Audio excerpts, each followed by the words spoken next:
नमस्कार, मैं हूं आपके साथ मीनाक्षी रजत और आप देख रहे हैं विस्फोट। दुनिया में जंग के कई फ्रंट हैं जो धधक रहे हैं। मिडिल ईस्ट में अमेरिका और ईरान के बीच में जंग फिलहाल थम गई है।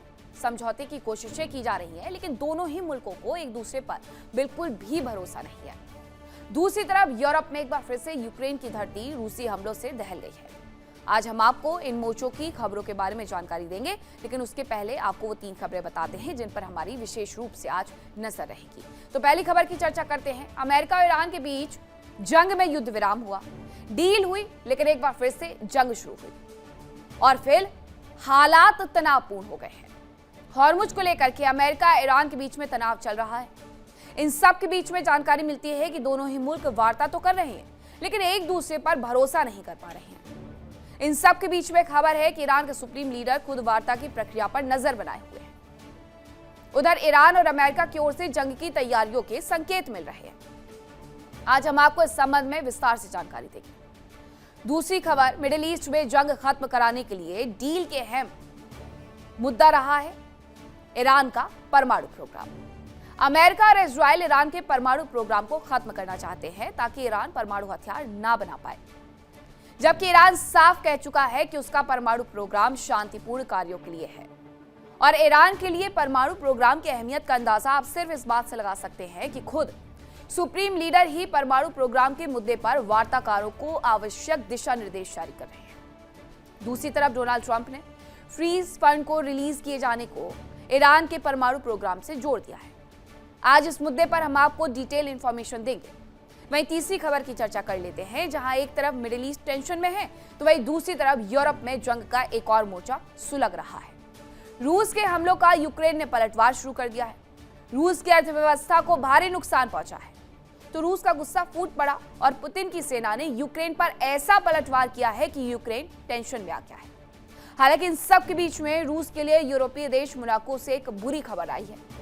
आज हम आपको इस मुद्दे पर ज्यादा जानकारी देंगे, तो चलिए करते शुरुआत। तो सबसे पहली खबर आपको बताती हूँ और शुरुआत करेंगे बड़ी खबर के साथ, जहां ईरान ने मिनाब स्कूल पर हमले का वीडियो जारी कर दिया है। अमेरिका पर गंभीर आरोप लगाते हुए तस्वीरें जारी कर दी गई है और ये मिनाब स्कूल की तस्वीरें जारी की गई है। वीडियो में हमले के तुरंत बाद के हालात को दिखाया गया। मिनाब प्राथमिक स्कूल पर यूएस ने अटैक किया था और इसमें 170 मासूम बच्चों की मौत हो गई थी। स्कूल स्टाफ भी उसमें था। हालांकि ये तस्वीरें ब्लर कर दी गई हैं। ये बिल्कुल इस तरीके की तस्वीरें नहीं है जो आप देख सके। आपका कलेजा कांप जाएगा अगर आप ये तस्वीरें देख लेंगे। आपको याद होगा कि इस्लामाबाद में जब ये पीस मीटिंग चल रही थी, उस दौरान जो प्लेन गया था उसमें उन मासूम बच्चों की फोटो, उनका स्कूल बैग लेकर के गया हुआ था ईरानी डेलीगेशन अपने साथ, दुनिया भर को ये बताने के लिए कि मिनाब स्कूल पर किस तरीके से हमला किया गया। अब वही तस्वीरें, वही वीडियो एक बार फिर से जारी कर दिया गया है। किस तरीके से हमला हुआ, उसके तुरंत बाद के जो हालात थे उन्हें दिखाने का दावा है ये। मिनाब प्राथमिक स्कूल पर यूएस ने मिसाइल से अटैक किया था। 170 लोगों की मौत हो गई थी, जिसमें स्कूल में पढ़ने वाले मासूम बच्चियां शामिल थी। इसके साथ ही वहां का स्टाफ भी शामिल था। दूसरी तरफ फ्रीज्ड संपत्तियों पर राष्ट्रपति पेजेश्कियान का बयान आया है। उन्होंने कहा है कि $6 अरब की प्रॉपर्टी लौटा दी जाएगी। कतर में फ्रीज्ड प्रॉपर्टी से ये राशि मिलेगी। फ्रीज संपत्तियों को रिलीज किया है, समझौते में ये शामिल है, ये उनकी तरफ से बताया गया है। तो ये पहले कहा जा रहा था कि उनकी जो भी संपत्तियां ईरान की अलग अलग जगह पर फ्रीज हैं, उन्हें अनफ्रीजिंग का काम शुरू किया जाएगा। राष्ट्रपति पेजेश्कियान ने ये बड़ा बयान दिया। उन्होंने कहा कि हमारी $6 अरब की प्रॉपर्टी को लौटाया जा रहा है, जो कि कतर में फ्रीज थी, और फ्रीज संपत्तियों को रिलीज करना समझौते में शामिल था। उसी के तहत ये आगे कार्रवाई की जा रही है। दूसरी तरफ ईरान एक बार फिर से अपना दर्द दुनिया के सामने दिखा रहा है कि आखिरकार उसके घर में किस तरीके से अमेरिका ने एक बड़ा हमला किया था।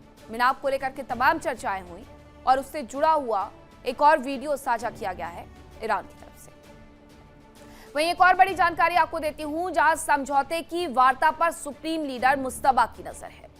मीडिया रिपोर्ट्स ये कह रही हैं कि वार्ताकारों को सीधे मुस्तफा निर्देश दे रहे हैं। ये ईरानी मीडिया के हवाले से जानकारी आ रही है कि जो लोग भी, जो डेलीगेशन जा रहा है बातचीत करने के लिए, उन्हें सीधे निर्देश मुस्तफा से मिल रहे हैं और समझौते की प्रक्रिया में ईरान के हितों का ध्यान रखा जाए, ये सीधा निर्देश मुस्तफा खामनेई की तरफ से दे दिया गया है। उन्होंने बहुत स्पष्ट कर दिया था कि मैं इस डील के बिल्कुल कतई पक्ष में नहीं हूं, कि ये डील साइन हो जानी चाहिए और इसके साथ साथ परमाणु कार्यक्रम को रोक देना चाहिए। उनका कहना था कि परमाणु कार्यक्रम चल रहा था, चलता रहेगा, लेकिन ये सीधे सीधे दबाव बनाया जा रहा है अमेरिका की तरफ से कि परमाणु कार्यक्रम बंद करोगे, फ्रीज संपत्तियों को अनफ्रीज किया जाएगा और अगर ऐसा आप नहीं करोगे तो फिर आपको इसका भुगतान करना पड़ेगा।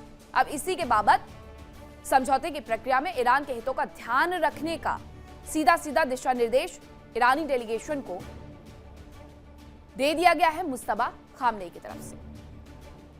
वहीं आपको बताऊं कि ईरान पर दबाव बनाने के लिए अमेरिका की शर्त है कि परमाणु समझौते से जोड़े फ्रीज और फंड को रिलीज करने की शर्त है। परमाणु मुद्दे पर बातचीत हो, सही दिशा में बढ़े, उसके बाद ही हम इसे रिलीज करेंगे। और बातचीत सही दिशा में नहीं बढ़ेगी तो फंड रिलीज नहीं किया जाएगा, जिसकी आवश्यकता इस वक्त ईरान को सबसे ज्यादा है, क्योंकि उसे अपने यहां एक बार फिर से इंफ्रास्ट्रक्चर खड़ा करना है, इसलिए वो ये पैसे वापस चाहता है। हालांकि यूएस ने बहुत क्लैरिटी देते हुए ये कह दिया है कि परमाणु समझौते से इसे जोड़ा जा रहा है और तभी हम इसे रिलीज करेंगे जब परमाणु मुद्दे पर हमारी बातचीत सही दिशा में आगे बढ़ने वाली है। तो मिडिल ईस्ट में एक बार फिर से बारूदी बारिश होने के आसार भी बन रहे हैं। बातचीत की तमाम कोशिशें हो रही हैं, लेकिन दोनों पक्ष एक दूसरे पर भरोसा बिल्कुल नहीं कर पा रहे हैं और शायद यही वजह है कि कतर में बातचीत पर संशय बरकरार है। हालात ऐसे हैं कि एक तरफ अमेरिका है, दूसरी तरफ ईरान है और जंग की तैयारियों में भी दोनों ही जुटे हुए हैं।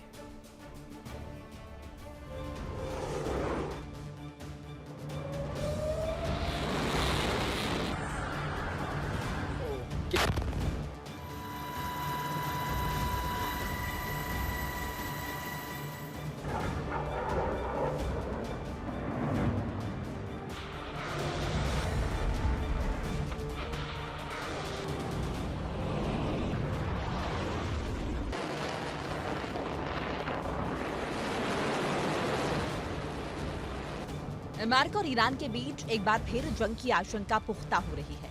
एक बार फिर मिडिल ईस्ट के जंग की आग में झुलसने के आसार बन रहे हैं।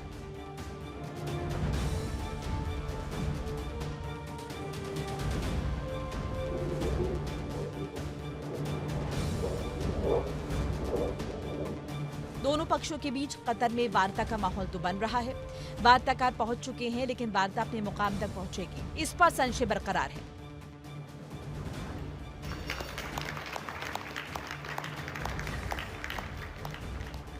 कतर में अमेरिका और ईरान के साथ वार्ता होगी या नहीं, अभी तक ये तय नहीं हो पाया है। ईरान की ओर से कहा गया है कि अंतिम समझौते पर बातचीत तभी शुरू होगी जब 14 सूत्रीय समझौता ज्ञापन की शुरुआती शर्तों पर अमेरिका अमल करेगा।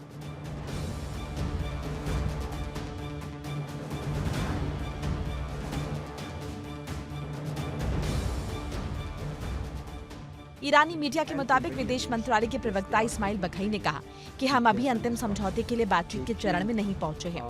In one single incident, as they call it, it was not an incident, it was a deliberate attack on. उन्होंने कहा कि समझौते में विश्वास बहाली के प्रमुख उपाय बताए गए हैं, जिन्हें अंतिम समझौते पर औपचारिक बातचीत शुरू होने से पहले लागू करना जरूरी है।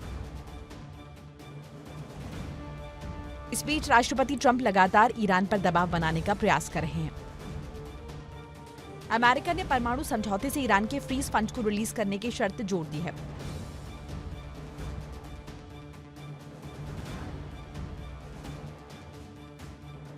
अमेरिका की ओर से साफ तौर पर कहा गया है कि जब तक ईरान के परमाणु कार्यक्रम पर बातचीत सही दिशा में बढ़ती नहीं दिखेगी, तब तक ईरान की संपत्ति अनफ्रीज नहीं की जाएंगी।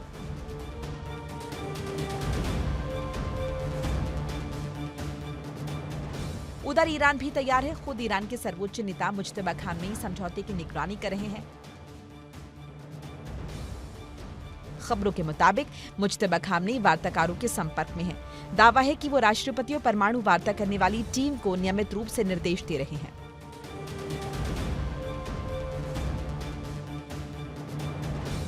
ईरान की ओर से कहा गया है कि मुज्तबा काफी सहनशील हैं, लेकिन उनकी सहनशीलता असीमित नहीं है।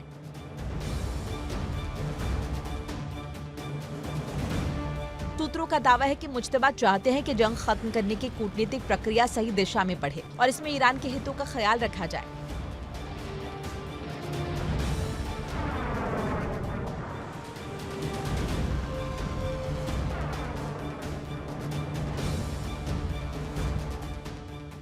इस बीच दावा किया जा रहा है कि ईरान की सेना लगातार तैयारी कर रही है।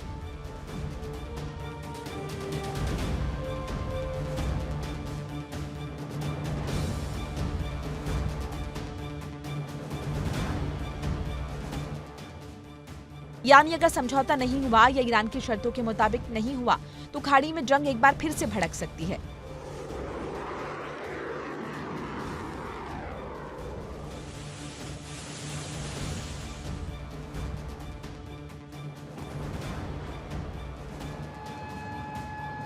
हालांकि अभी तक इन दावों पर ईरान सरकार की ओर से कोई आधिकारिक बयान जारी नहीं किया गया है। उधर अमेरिकी सेना भी लगातार तैयारियों में जुटी हुई है।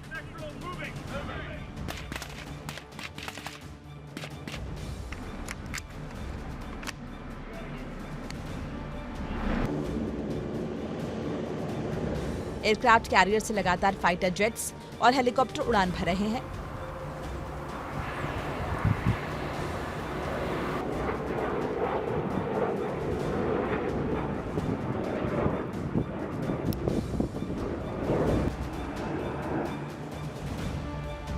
सैनिक ड्रिल में जुटे हैं। हालात साफ हैं कि किसी भी वक्त जंग का ऐलान हो सकता है।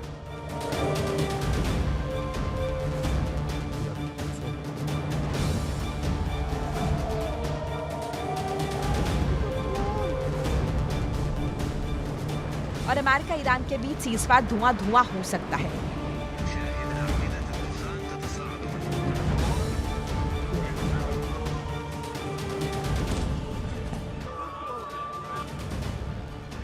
साफ है कि खाड़ी में जंग कभी भी भड़क सकती है, तोपें गरज सकती हैं और खाड़ी एक बार फिर से जंग की आग में झुलस सकती है।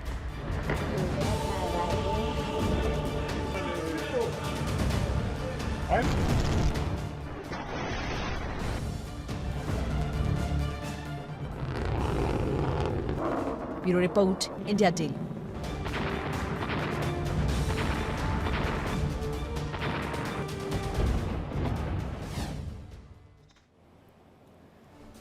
और अब आपको बताती हूँ दूसरी खबर के बारे में। खबर ये कि हॉर्मुज स्ट्रेट में जहाजों से फीस वसूलने पर ईरान अड़ा हुआ है।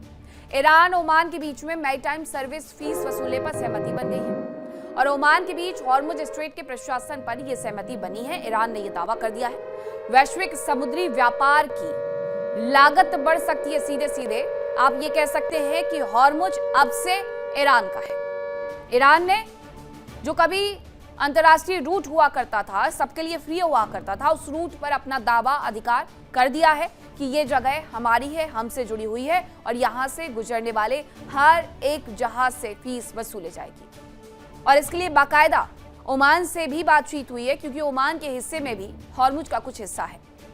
ओमान के बीच में हॉर्मुज स्ट्रेट के प्रशासन पर सहमति बन गई है, ये ईरान ने कह दिया है। और वैश्विक समुद्री व्यापार की इस दौरान लागत बढ़ सकती है। वहीं एक और खबर आपको बताती हूं, जहां हॉर्मुज में ओमान तट के पास से शिपिंग ट्रैफिक ठप हो गया है। आईआरजीसी की जहाजों को चेतावनी का असर भी जो दिया गया था, उसका यह दावा है कि इस वजह से ट्रैफिक ठप हुआ है। आंकड़ों के अनुसार मुसंदम प्रायद्वीप के पास से 3 जहाज गुजरे। ईरान ने हॉर्मुज से गुजरने वाले जहाजों के लिए रूट तय कर दिया है। तो ये 2 खबरें आपको बता रहे हैं। हॉर्मुज में स्थिति बहुत अच्छी नहीं है, स्थिति जस की तस बनी हुई है। ये डील साइन हो जाने के बावजूद, क्योंकि ये डील साइन हो गई है लेकिन लागू नहीं हो पा रही है, इसीलिए मुसंदम प्रायद्वीप के पास से सिर्फ 3 जहाज गुजरे हैं। ट्रैफिक पूरी तरीके से ठप है, शिपिंग ट्रैफिक ठप है, वहां से आवाजाही बंद है। आईआरजीसी अलग तरीके से चेतावनी दे रही है। अभी सिंगापुर के जहाज को जिस तरीके से अटैक किया गया, उसके बाद दुनिया भर में इस बात को लेकर की चर्चाएं तेज हो गई है कि अगर आईआरजीसी की चेतावनी को नहीं माना जाता है तो फिर ये हमले और ज्यादा बढ़ते जाएंगे। मिडिल ईस्ट में जंग के दौरान सबसे अहम मुद्दा सिर्फ और सिर्फ हॉर्मुज स्ट्रेट रहा है दुनिया भर के लिए, क्योंकि इसी स्ट्रेट पर जरा सी टेंशन दुनिया को दहशत में ले आती है। कुछ दिनों पहले की अगर बात की जाए तो दुनिया ने इस टेंशन को महसूस भी किया। हालांकि अब अमेरिका और ईरान के बीच में समझौते पर दस्तखत होने के बाद हालात सामान्य होते दिख रहे हैं, लेकिन अब ईरान ने यह साफ कर दिया है कि हॉर्मुज पर सिर्फ और सिर्फ उसका ही राज चलेगा।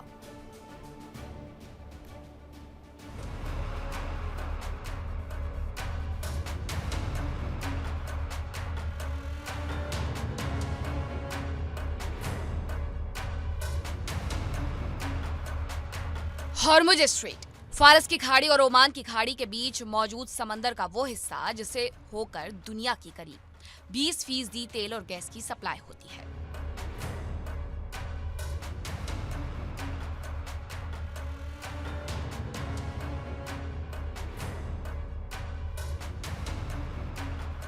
जंग के दौरान ईरान ने इस रास्ते पर शिकंजा कसा।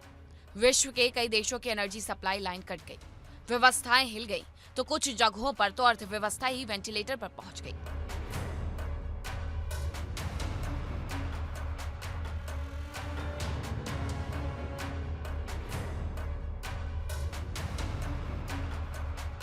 समझौते में कहा गया कि ईरान हॉर्मुज स्ट्रेट से शिकंजा हटाएगा। एमओयू के आर्टिकल 5 में कहा गया कि ईरान 60 दिनों तक पूरी कोशिश करेगा कि हॉर्मुज स्ट्रेट से जहाज सुरक्षित गुजर सके। इसके लिए समुद्र में बिछाई गई माइंस हटाई जाएगी, सैन्य मुश्किलें खत्म की जाएंगी और शिपिंग ट्रैफिक तुरंत ही खत्म होगा।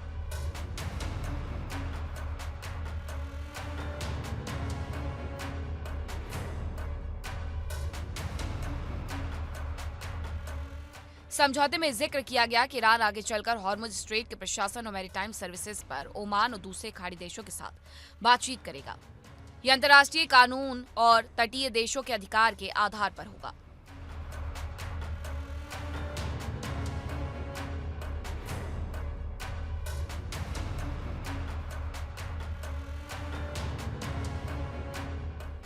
ईरान के अनुसार समझौते में उसे ही हॉर्मुज पर सबसे बड़ा अधिकार सौंपा गया और आगे की व्यवस्थाएं बनाने के अधिकार दिए गए। ईरान के विदेश मंत्री अब्बास अराक्ची भी साफ कर चुके हैं कि हॉर्मुज की व्यवस्थाएं ईरान के दिशा निर्देशों के मुताबिक ही होंगी।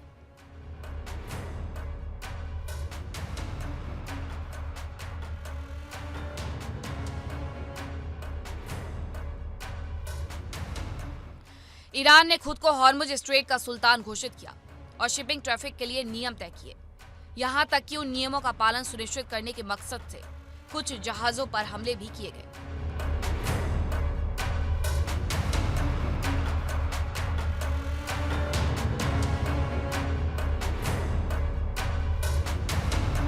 हालांकि इसके विरोध में अमेरिका ने ईरान पर अटैक किए, जिसका आईआरजीसी ने माकूल जवाब भी दिया। ईरान के निर्देश के बाद अब ओमान रूट से जहाजों की आवाजाही लगभग ठप हो गई है।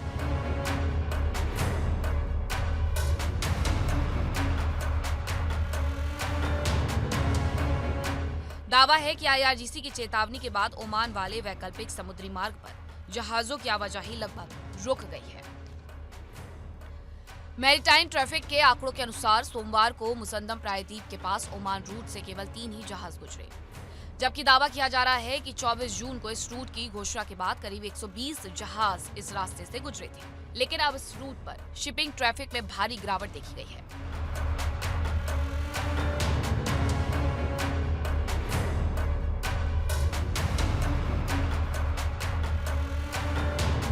हालांकि हालात ऐसे हो गए कि हॉर्मुज स्ट्रेट अब पहले जैसा रास्ता नहीं रहेगा। ये प्राकृतिक रास्ता पहले सभी के लिए खुला था।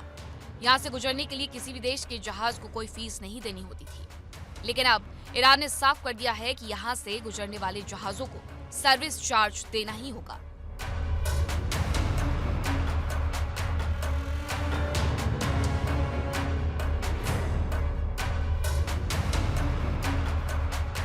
बताया जा रहा है कि ईरान और ओमान के बीच में जहाजों से समुद्री सेवाएं देने के बदले फीस वसूलने पर सहमति बन गई है।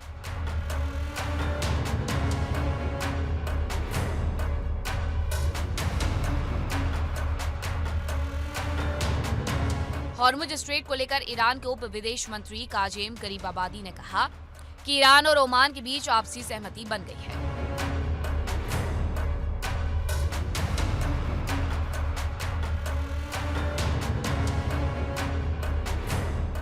दावा किया गया है कि ओमान के विदेश मंत्री ने भी हॉर्मुज से गुजरने वाले जहाजों को सुरक्षा और सेवाएं देने के बदले और पर्यावरण संरक्षण के नाम पर जहाजों से फीस लगाने की ईरान की योजना का समर्थन किया है।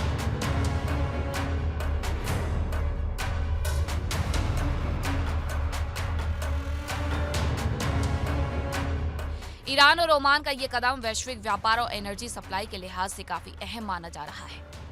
दरअसल ईरान और ओमान की ओर से अगर फीस वसूली गई तो इसका सीधा असर बाजार में महंगाई बढ़ने के रूप में देखा जा सकता है, यानी वैश्विक अर्थव्यवस्था पर असर तो जरूर पड़ेगा।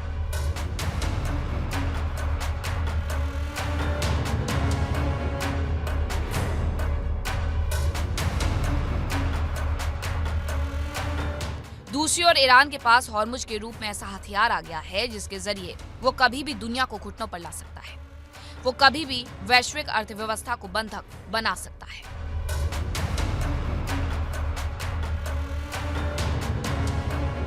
यानी कि अब हॉर्मुज स्ट्रेट ईरान की निजी प्रॉपर्टी बनकर रह जाएगा। Bureau report, India daily 24/7। तो चलिए अब आपको बताती हूँ कि आखिरकार रूस और यूक्रेन में क्या चल रहा है। दरअसल रूस का यूक्रेनी सेना पर एक बड़ा हमला देखने को मिला है। यूक्रेनी सेना की ड्रोन कमांड पोस्ट पर बमबारी की गई है। हमले में कमांड पोस्ट नष्ट करने का दावा किया गया है। रूसी सेना का FAB-500 बमों से हमले का ये दावा सामने आया है। रूस और यूक्रेन एक दूसरे पर लगातार प्रहार करते जा रहे हैं, लेकिन इन सब के बीच में यूक्रेन ने जिस तरीके से मॉस्को में तहलका मचाया है, उसके साथ साथ अब यूक्रेनी सेना पर भी हमला शुरू हो गया है। ड्रोन कमांड पोस्ट पर बमबारी हुई है। हमले में कमांड पोस्ट नष्ट करने का दावा कर दिया गया है और इसके साथ साथ FAB-500 बमों से हमले का दावा किया जा रहा है, जिसकी वजह से ये भारी नुकसान हुआ है। जुड़ी हुई तस्वीरें भी सामने आई हैं कि कैसे उनके पूरी चेक पोस्ट को तबाह किया गया है। बीते 4 साल से ज्यादा समय से यूक्रेन की जमीन दहल रही है। रूसी सेनाओं ने यूक्रेन के जर्रे जर्रे पर बारूदी बारिश की है। यूक्रेन ने भी स्वदेशी तकनीक विकसित की, यूरोपीय देशों से मदद ली और अब यूक्रेन खुद ऐसे हालात में है कि वो रूस को दहला रहा है। हालांकि इससे पुतिन का गुस्सा यूक्रेन और यूरोपीय देशों पर भड़काने की और भड़कने की पूरी आशंका है और रूस ने इस कदम को आगे बढ़ा दिया है। लेकिन दुनिया टेंशन में है कि क्या एक बार फिर से यूरोप से ही विश्व युद्ध का आगाज होने जा रहा है।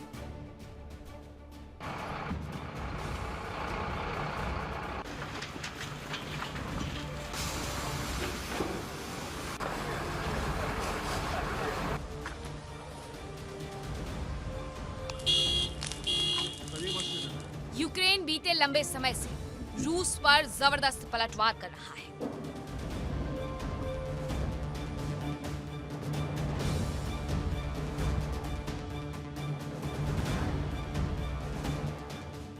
उसके स्वदेशी ड्रोन और मिसाइलें अब रूस में अंदर तक मार कर रही हैं।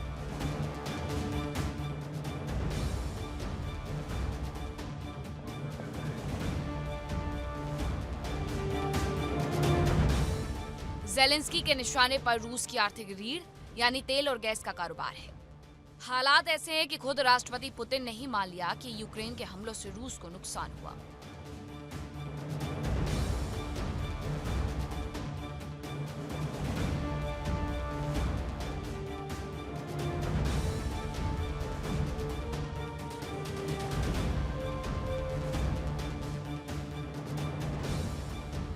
यूक्रेन के इस कदम से रूस भड़क गया है। पुतिन के जवानों ने यूक्रेन पर मिसाइलों और ड्रोन्स की जबरदस्त बारिश की।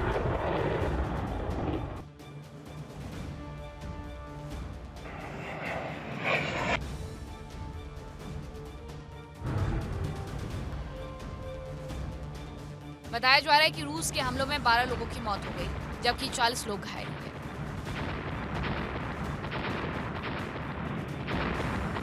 क्रेमलिन के प्रवक्ता दिमित्री पेस्कोव के अनुसार यूक्रेन पर रूस का रुख नहीं बदला है। उन्होंने जोर दिया कि रूसी सेना के फ्रंट लाइन पर हमले जारी हैं। यूक्रेन में रूसी सेना ने बीते 2 दिन में मिसाइलों और ड्रोन से भीषण हमले किए। निप्रो शहर के बीच में एक रूसी मिसाइल गिरी, जिससे 6 लोगों की मौत हो गई और 29 लोग घायल हो गए।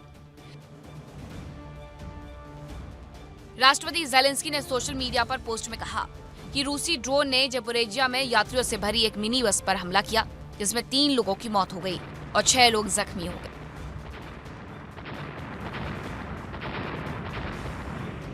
इसके अलावा सूमी के उत्तर पूर्वी इलाके में रूसी सेना ने ड्रोन अटैक किया। इस हमले में 2 लोगों की मौत हो गई। खार्किव के मेयर के अनुसार रूसी सेना के हमले में एक शख्स की मौत हो गई, जबकि 5 लोग घायल हो गए।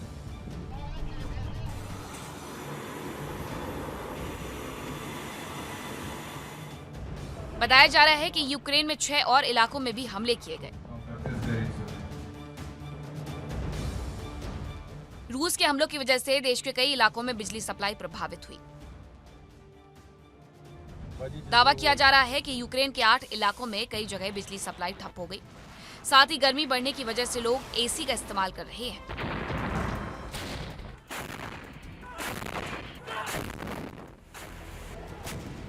जबकि लोगों को ऐसे हमलों से बेहतर सुरक्षा देने की जरूरत है। इस बीच यूक्रेन को यूरोपीय देश मोनाको से रूस के लिए एक बुरी खबर है। मोनाको की एक रिहायशी इमारत में हुए विस्फोट में यूक्रेनी उद्योगपति वादिम समेत 3 लोग घायल हो गए।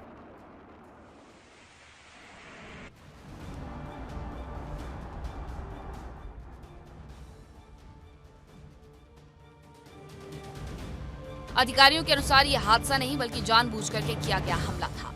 जांच में सामने आया कि संदिग्ध हमलावर इमारत की लॉबी में विस्फोटक से भरा बैग छोड़कर फरार हो गया। फिलहाल पुलिस उसकी तलाशी कर रही है।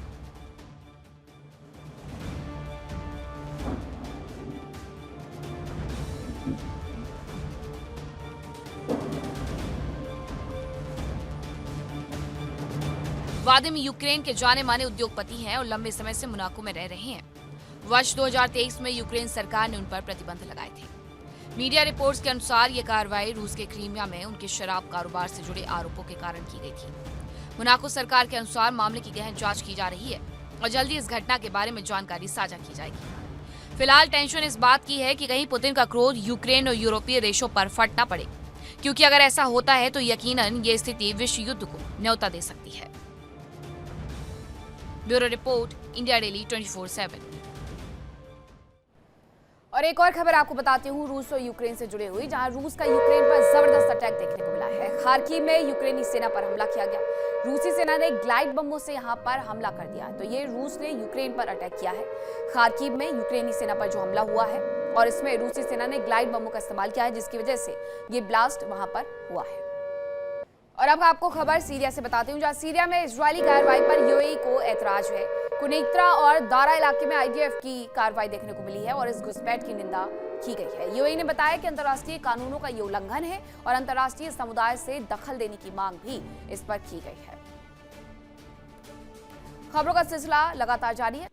और अब खबर गाजा से, जहां गाजा में इजरायली सेना ने हमला कर दिया है। इजराइल डिफेंस फोर्स के हमले में 5 लोगों की मौत की खबर है। खान यूनिस में शरणार्थियों पर हमले का आरोप है और हमले का वीडियो सोशल मीडिया पर वायरल हो रहा है।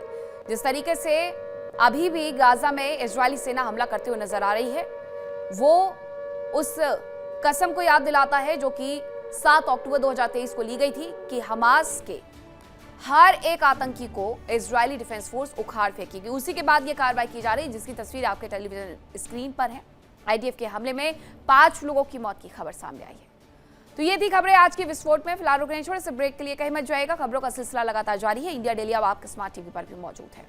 देखिए इंडिया डेली 24/7 अब आपके स्मार्ट टीवी पर। इंडिया डेली मौजूद है सभी डिजिटल प्लेटफॉर्म पर लाइव और लगातार। इंडिया डेली 24/7 हर दिन राष्ट्र को समर्पित।